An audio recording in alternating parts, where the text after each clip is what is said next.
Halo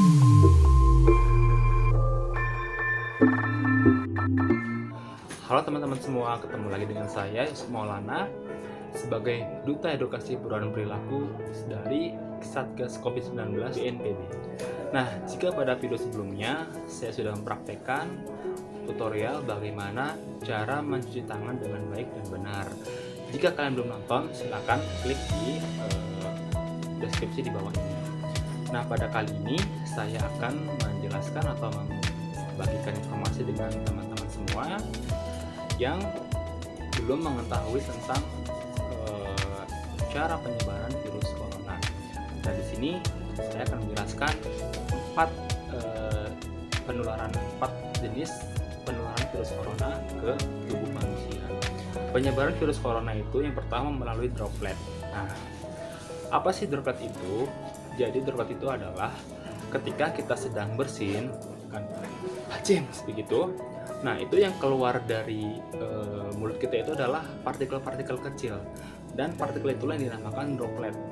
Nah, itulah yang penyebaran utama atau penyebaran yang paling berbahaya virus corona melalui droplet. Karena tanpa kita sadari, ketika ada orang bersin dan kita kadang kita tuh tidak menjaga jarak, akhirnya droplet tersebut terkena ke badan kita atau ke muka kita, dan saat itu juga kita tidak menggunakan masker, dan itulah yang berbahaya. Makanya di sini pemerintah juga melalui Kemenkes itu mensosialisasikan yang namanya 3M, memakai masker salah satunya.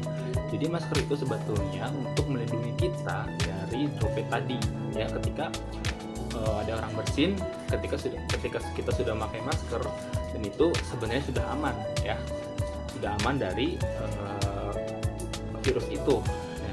Karena masker itu melindungi dua bagian tubuh yang sangat riskan untuk masuknya virus corona. Yang pertama itu ada mulut dan hidung. Kedua lubang ini yang bisa menyebabkan virus corona itu masuk ke dalam tubuh kita, ya. Jadi ketika droplet kena mulut kita, akan ketika kita menghirup ke hidung juga, maka akan masuk ke tubuh kita, dan tanpa kita sadari, kita pulang ke rumah, bertemu dengan keluarga, bertemu dengan ayah, ibu, atau nenek kakek, itu tanpa kita sadari virus itu menyebar ke mereka, ya. Dan mereka itu yang sebenarnya mereka yang terkena dampaknya gitu, karena mereka tuh sudah mempunyai penyakit dari bawaan misalkan, dan kita sebagai orang yang sehat, anak muda, kita menularkan virus ke mereka, dan dialah yang sebenarnya yang paling parah terkena virusnya karena menyerang penyakit bawaannya seperti itu. Nah, itu yang pertama melalui droplet. Kemudian yang kedua melalui udara.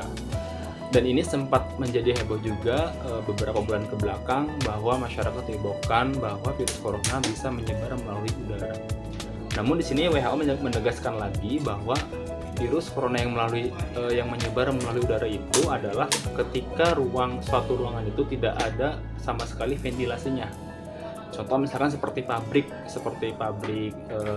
kemarin yang ada di Bekasi, ada salah satu pabrik yang terkonfirmasi kasus positif karyawannya itu hampir ribuan. Itu adalah karena pabrik tersebut mungkin ya tidak ada ventilasinya dan ruangan itu tertutup. Jadi di situ terdapat ribuan karyawan. Jika terkena positif satu, maka semuanya akan terkena semua. Kemudian yang ketiga, virus corona dapat menyebar melalui permukaan yang terkontaminasi. Nah, apa sih yang dimaksud dari permukaan yang terkontaminasi ini?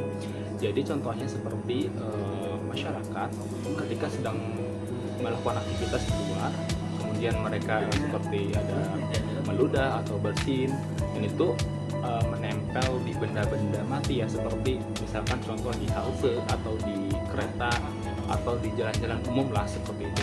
Jadi kemarin terjadi demo dan yang lain-lain, itu sebenarnya sangat besar sekali potensi untuk penyebarannya, karena ini permukaan yang terkontaminasi. Jadi kita nggak tahu ketika kemarin ada berkerumun, siapa yang terkena positif, siapa yang enggak ketika dia bersin, kemudian mengeluarkan droplet jatuh di benda sekitarnya, kemudian kita secara tidak sadar memegang benda tersebut, dan itu secara tidak langsung mereka sebenarnya sudah sangat rentan tertular virus corona. Nah, kemudian kita lanjut lagi yang terakhir, yaitu fekal oral atau limbah manusia.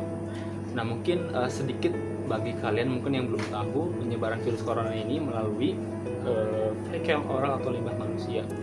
Apa aja sih limbah manusia itu? Jadi seperti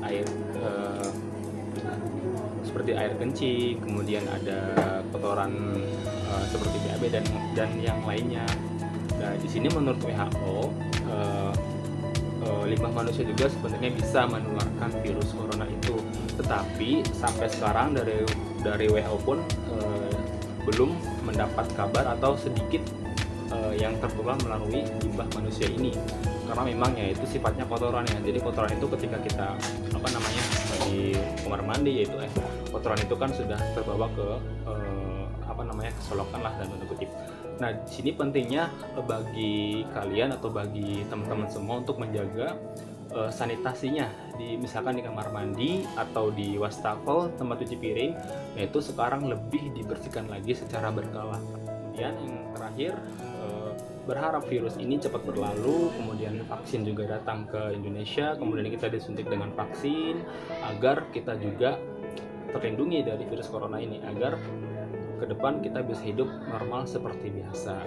Nah, mungkin itu video pada kali ini, semoga bermanfaat. Terima kasih. Jangan lupa like, comment, and subscribe agar saya dapat memberikan atau menjelaskan video-video berikutnya. Terima kasih. Dadah.